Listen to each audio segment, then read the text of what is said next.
They told you, "You will always be my first choice," and you believed it, not because you were weak, but because your heart was honest. But life has a way of revealing the truth quietly, not in words, but in actions. You notice the delays, the excuses, the way first choice slowly became only when convenient. And that's where the real battle begins, because the hardest thing isn't being rejected. It's realizing you stayed loyal to someone who only loved you part-time. Today isn't about bitterness. It's about awakening. It's about understanding this one truth. You were never asking for too much. You were just asking the wrong person. This is the moment you stop chasing reassurance and start choosing yourself with dignity, silence, and strength. And once you do that, you don't beg to be someone's first choice. You become your own. You will always be my first choice. Those words land softly at first. They feel safe. They feel like a promise wrapped in certainty, like something you can build a future on without checking the ground beneath your feet. When someone says that to you, you don't hear ego, you hear belonging. You don't hear ownership, you hear commitment. And when you believe it, it's not because you are naive, it's because you are human. Humans are wired to trust warmth when it's offered with confidence. You remember the moment clearly, not because it was dramatic, but because it felt simple, honest, almost ordinary. That's how the most powerful promises enter our lives, quietly. At first, everything aligns. Messages come quickly. Time is made without negotiation. You feel chosen not because you demand it, but because it seems natural. You don't question where you stand. You don't measure effort. You don't count hours or read between lines. When someone treats you like a priority in the beginning, your nervous system relaxes. You stop bracing for loss. You start imagining continuity. And that's when attachment deepens, not through obsession, but through comfort. But reality rarely shifts all at once. It changes in increments small enough to excuse. The replies don't stop, they slow. The plans don't disappear, they reschedule. The affection doesn't vanish, it becomes conditional. And you tell yourself this is normal. Life gets busy. People have responsibilities. Love doesn't always look intense. You reason with yourself because you don't want to betray the version of the person who once spoke with certainty. You cling to the memory of how it started because beginnings feel more truthful than middles. You don't notice when you begin adjusting yourself to maintain access. You answer faster, you ask less, you lower your expectations quietly so you don't appear demanding. You tell yourself that loyalty means patience, that love means understanding, and in a way it does. But there is a difference between understanding someone and erasing yourself to remain palatable. That difference is subtle, and that's why so many people cross it without realizing they have left themselves behind. Being someone's first choice isn't about exclusivity. It's about consistency. It's about knowing that when life presents options, you are not weighed against convenience. You are not negotiated with circumstance. You are not remembered only after everything else has been handled.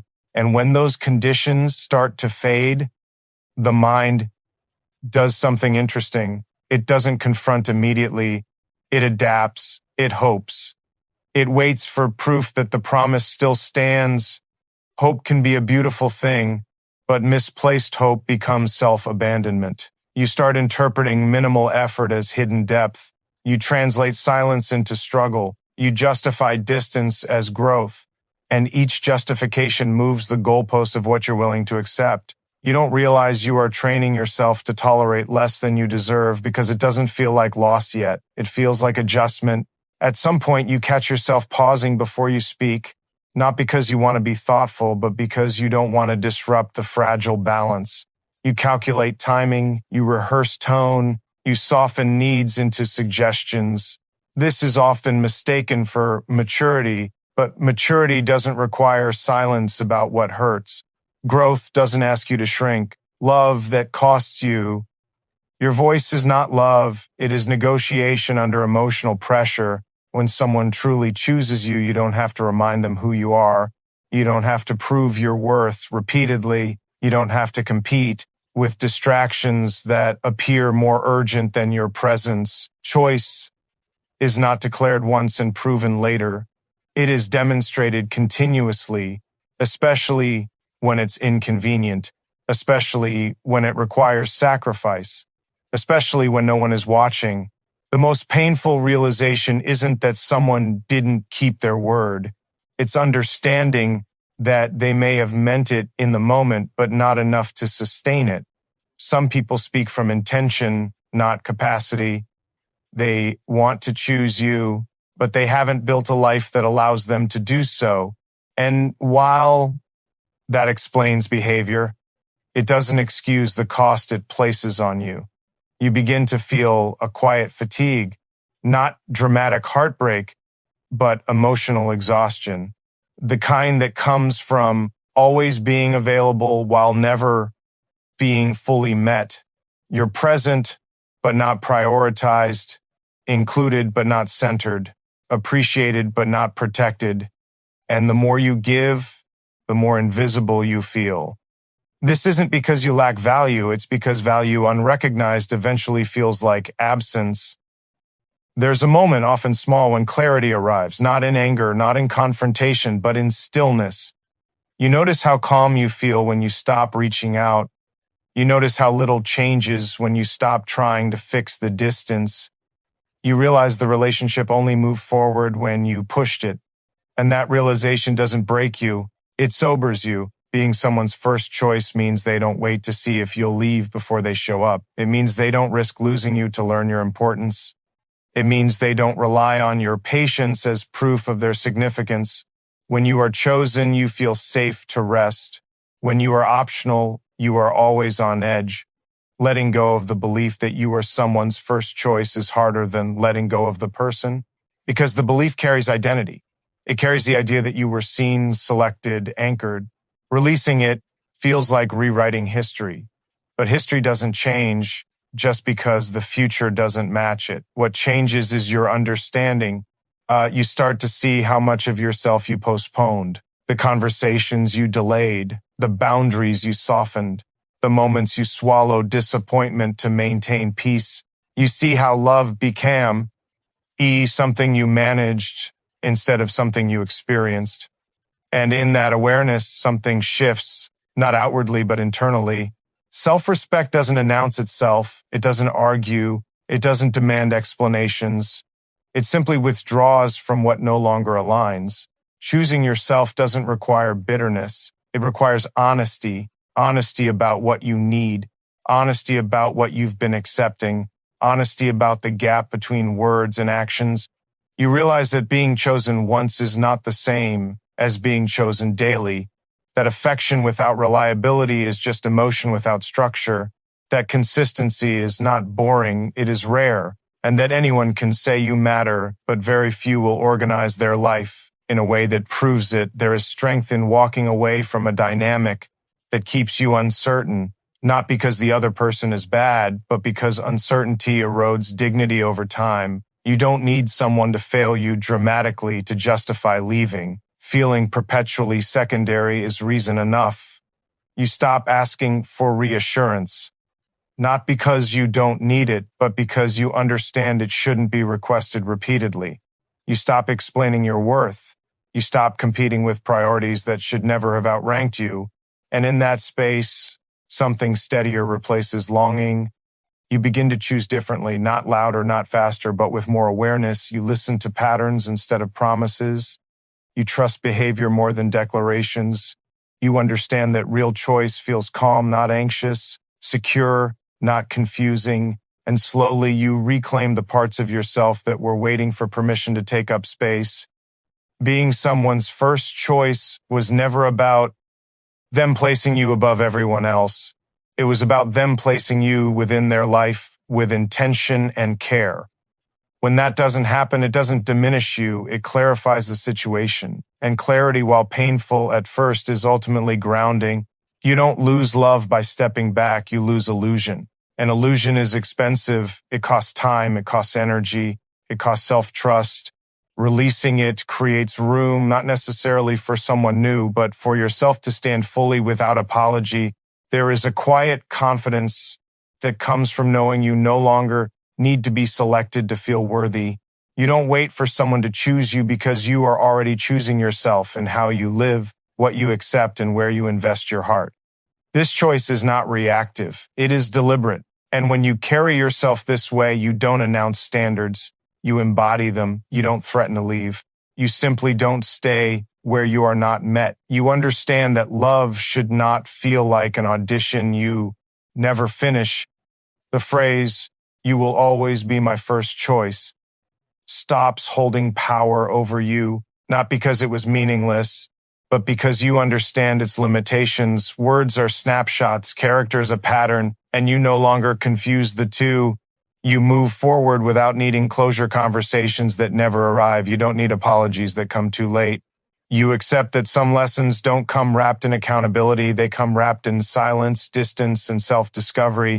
You learn that being chosen starts with how you choose yourself when no one else is stepping up. In the moments you stop waiting, in the moments you stop explaining, in the moments you decide that love should feel steady, not uncertain. And that realization doesn't end in triumph or drama. It settles quietly into who you are becoming. You were never told directly that you were second. No one sat you down and explained that your place in their life had shifted. It happened the way most emotional damage happens, silently, politely, without a clear moment you could point to and say, "This is where it broke." You were still there, still included, still spoken to with warmth. But something essential was missing, and you felt it long before you could name it. Being someone's almost is confusing because it carries just enough hope to keep you present. You're not rejected, so you don't leave. You're not fully embraced, so you don't relax. You exist in the in-between, where uncertainty becomes your emotional climate. You tell yourself it's temporary. You convince yourself that effort will shift the balance. You believe that if you remain patient, loyal, consistent, you'll eventually arrive at the place you were promised. The quiet damage begins when you stop expecting clarity. You learn to read tone instead of statements. You study patterns instead of plans. You notice how they show up fully for other parts of their life while giving you fragments. And because they still give something, you hesitate to call it neglect. You don't want to be unfair. You don't want to seem needy. You don't want to be the person who asks for more when more feels like too much to request. You start measuring yourself against what you imagine they need. You become flexible where you should be firm. You adapt where you should be rooted. You tell yourself love is compromise, not realizing compromise should never be one-sided. Slowly, your emotional world begins to shrink, not because you are becoming less, but because you are containing yourself to fit a space that was never meant to hold all of you. There's a particular loneliness in being close to someone who doesn't fully choose you. It's different from being alone. Alone has clarity, this does not. This keeps you constantly aware of what could be but isn't. You feel it when you hesitate before sharing good news because you're not sure it will matter. You feel it when you downplay your struggles because you don't want to be a burden. You feel it when you wait, again, for effort that arrives late or not at all. The mind tries to protect itself by creating explanations. You tell yourself they're busy. You tell yourself timing is off. You tell yourself love doesn't need to be loud. And while all of that can be true, none of it explains why you feel so small in their presence. None of it explains why your needs feel like interruptions instead of invitations. None of it explains why you feel more anxious after interactions instead of more grounded. Being someone's almost teaches you to live on emotional standby. You don't fully invest elsewhere because you're holding space. You don't fully let go because nothing has officially ended. You exist in a state of readiness, always available, always understanding, always hoping today will be different. That kind of waiting changes you. It trains your nervous system to associate love with uncertainty. You begin to doubt your instincts. When something feels off, you question yourself instead of the situation. You wonder if you're overthinking, overfeeling, overreacting. You internalize the discomfort as a personal flaw rather than a relational imbalance. And the more you do that, the quieter you become about what you need. The damage isn't loud. It doesn't announce itself through arguments or ultimatums. It shows up in how you stop asking questions you already know the answer to It shows up in how you accept partial truths because full honesty might cost you the connection. It shows up in how you start negotiating with yourself about what love should look like. You may even defend the situation to others, not because it's healthy, but because admitting the truth feels like admitting you stayed too long. You don't want to look foolish. You don't want to feel foolish, so you protect the narrative even when it's hurting you. That protection becomes another layer between you and your own clarity. Being almost also affects how you see your future. You stop making plans that don't include them, even though they rarely plan with you. You pause your own momentum, waiting for alignment that never arrives. And over time, you feel disconnected from your own life, like you're watching it instead of living it. What hurts most is not that they didn't choose you fully, it's that they allowed you to remain close enough to believe they might. That proximity without commitment keeps you emotionally tethered while offering no real security. It's not intentional cruelty, but it is careless.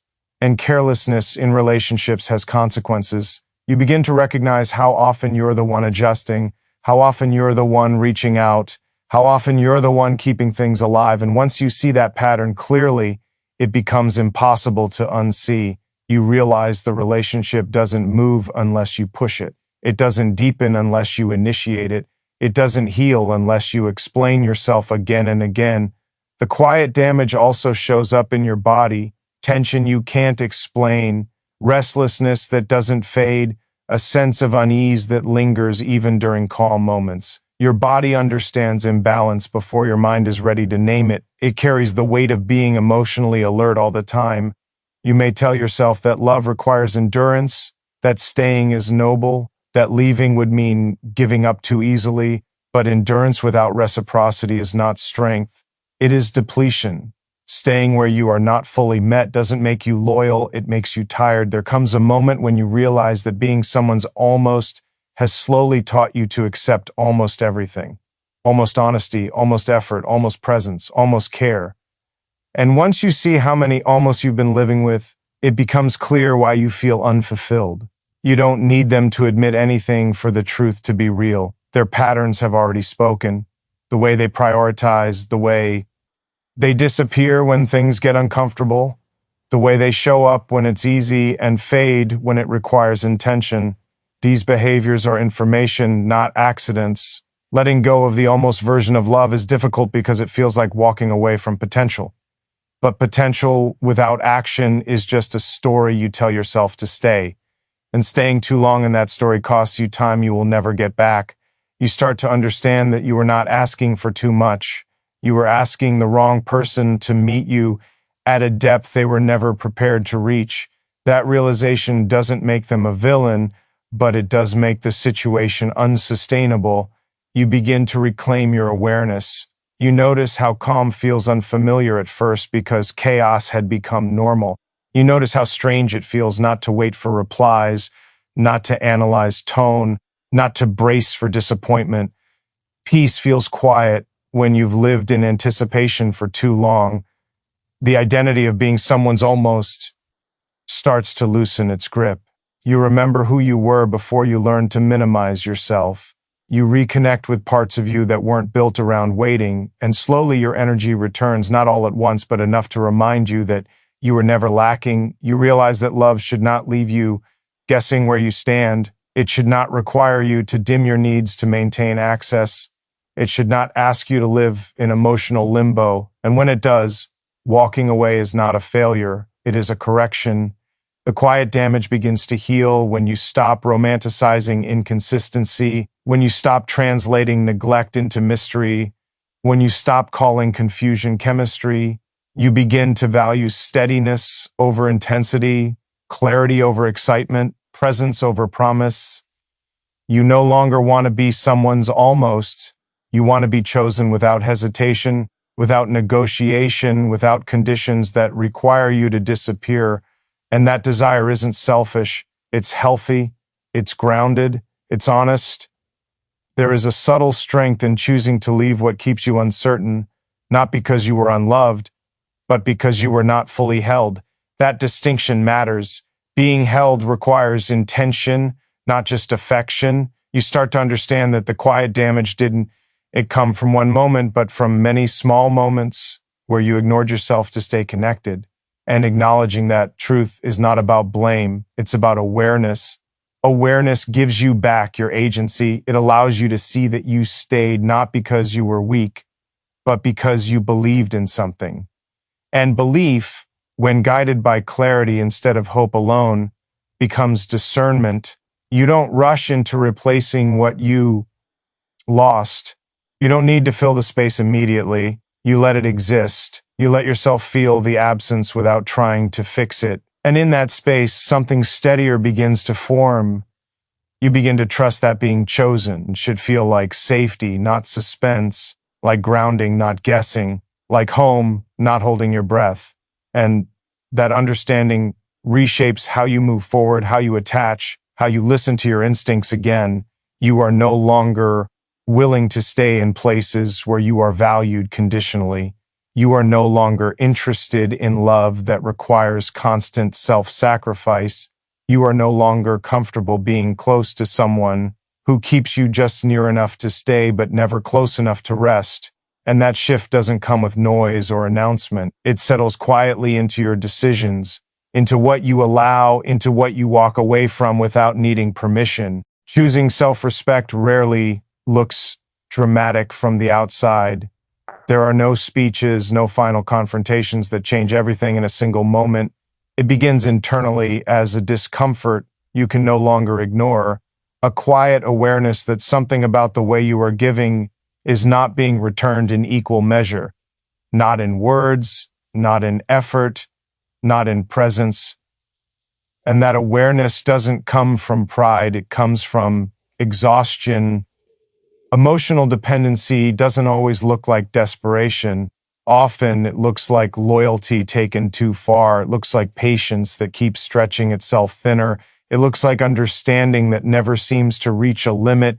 You tell yourself you are being supportive, that you are being mature, that love means staying even when it's hard. And sometimes that is true. But sometimes staying is not strength. Sometimes it's fear wearing the mask of devotion.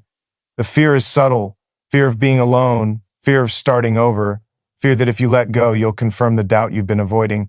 So you stay connected even when the connection costs you your peace. You adapt your needs to match their availability. You learn to want less so you won't be disappointed. And slowly, without noticing, you build your emotional world around someone who has not built theirs around you. Dependency grows in silence. It grows when you look to one person to validate your worth, when their attention determines your mood, when their distance creates anxiety you can't explain. You don't call it dependency because it doesn't feel unhealthy at first. It feels like love. It feels like attachment. It feels like caring deeply. But caring deeply should not require you to disappear. Self-respect enters the picture when you start asking different questions, not why they are acting the way they are, but why you are accepting it, not whether they will change, but whether you are willing to continue as you are. These questions are uncomfortable because they shift responsibility inward. They remove the illusion that the solution exists outside of you. Choosing self-respect means acknowledging the cost of staying, the cost to your energy, the cost to your self-trust, the cost to the version of you that once spoke freely without fear of being too much. You begin to see how often you silence yourself to keep the connection intact, how often you settle for crumbs because crumbs feel better than nothing when you're hungry for connection. Letting go of emotional dependency doesn't mean you stop caring. It means you stop abandoning yourself to prove you care. It means you no longer place your sense of worth in someone else's hands. You begin to understand that love is not something you earn by enduring neglect. It is something that grows where there is mutual presence. At first, choosing yourself feels unnatural. You are so used to prioritizing the relationship that prioritizing your own well-being feels selfish. You question your motives.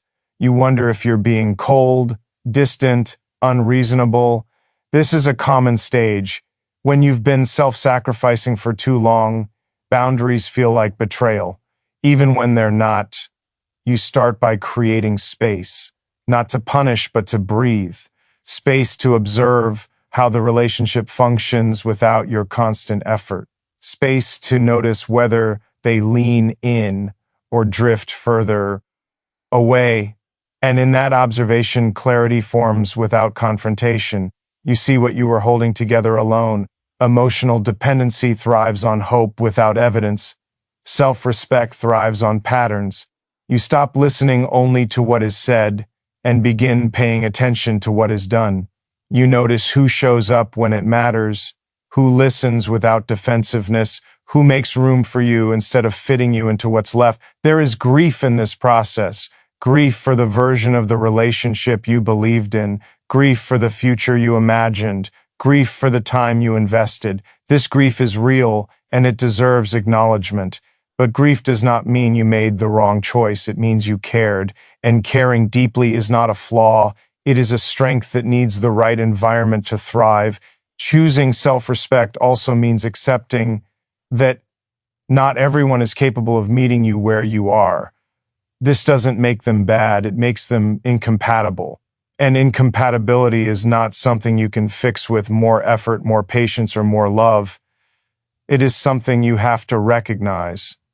You begin to detach from the need for constant reassurance, not because you don't value connection, but because you value stability.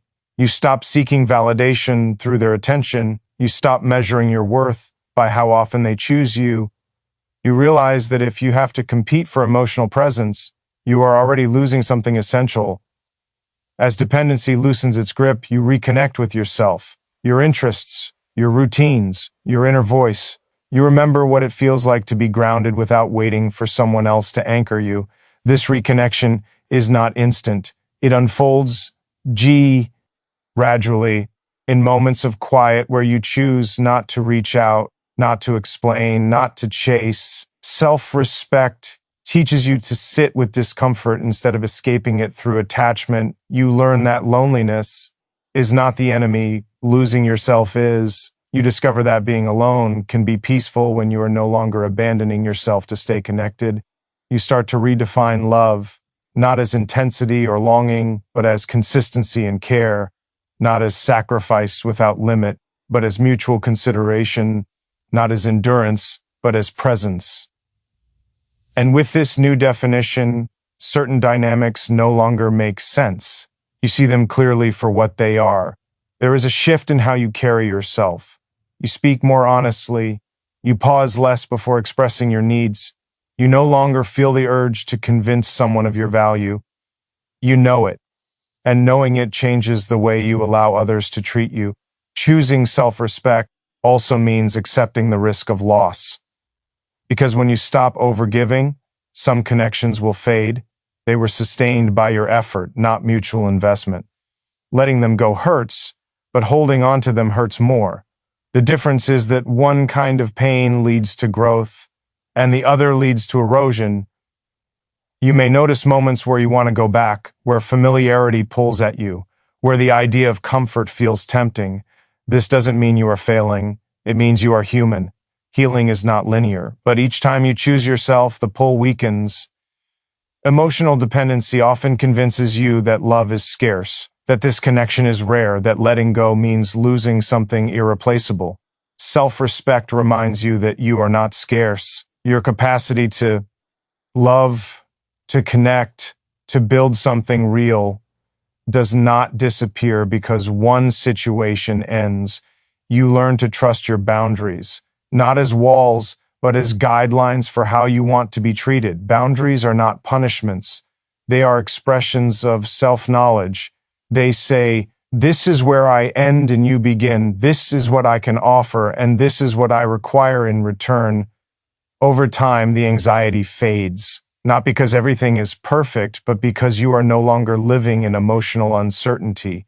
You know where you stand with yourself, and that internal alignment creates a sense of stability that no external validation ever could. Choosing self-respect over emotional dependency is not about becoming indifferent.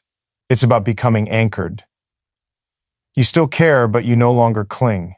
You still feel, but you no longer collapse into someone else's approval. You remain open without being unprotected. You begin to recognize healthier connections when they appear. They feel different, calmer, less consuming, more reciprocal. You don't have to perform or prove. You don't have to earn your place. You are simply included. This choice reshapes your future relationships. You enter them with awareness instead of urgency. You listen to early signals instead of dismissing them. You trust yourself enough to walk away when something doesn't feel right without waiting for it to become unbearable. Self-respect becomes your baseline, not your backup plan. You no longer negotiate your worth for closeness. You no longer trade your peace for proximity.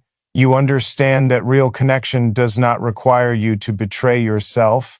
And in that understanding, you stand differently in the world, not hardened, not closed, but clear. Clear about what you deserve, clear about what you will no longer accept, clear about the kind of love that aligns with who you are becoming. There comes a moment when everything you've endured condenses into a single, undeniable clarity, not loud or dramatic, but steady and immovable, where you stop replaying conversations, stop searching for hidden meanings, and stop asking yourself what you could have done differently, because you finally understand that the lesson was never about proving your worth or reshaping yourself to be chosen. It was about recognizing that real choice does not require pursuit, endurance, or self-erasure. And in this understanding, you begin to measure love not by intensity or longing, but by peace and consistency, realizing that calm is not absence but safety. And as this awareness settles, the weight you carried for so long begins to lift, the weight of waiting, hoping, staying available for someone who never fully arrived, and you see with precision that walking away was not rejection but alignment, a return to your own center, where your presence is not negotiable and your value is not delayed. And from this place, you no longer chase reassurance because you trust your own discernment. You no longer fear silence because you are no longer afraid of being alone with yourself.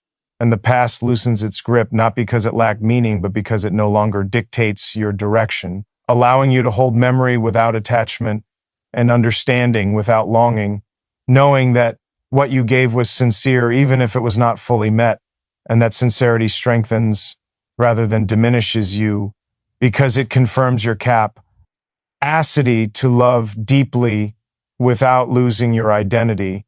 And when you look back at the words you once held on to, they no longer echo as a promise broken, but as a lesson completed, one that taught you the difference between affection and commitment, between attention and presence, between being wanted and being chosen.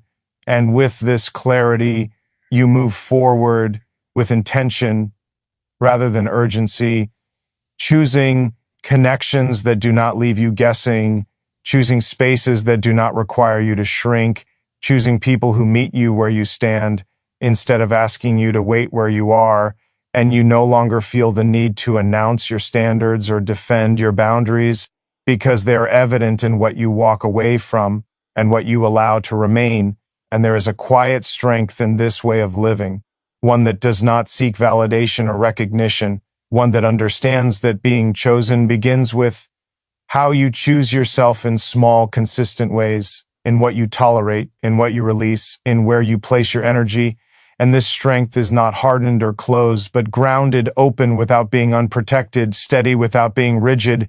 And as time moves forward, you realize that the love you once searched for outside yourself has been forming within you as self-trust, clarity, and peace, becoming the foundation from which future connections grow, no longer driven by fear or scarcity, but guided by alignment and mutual presence. And you understand with certainty that you did not lose anything by letting go of what could not meet you fully. You reclaimed yourself whole and aware, ready not to beg for priority, but to stand in relationships where choice is mutual, effortless, and are renewed without hesitation.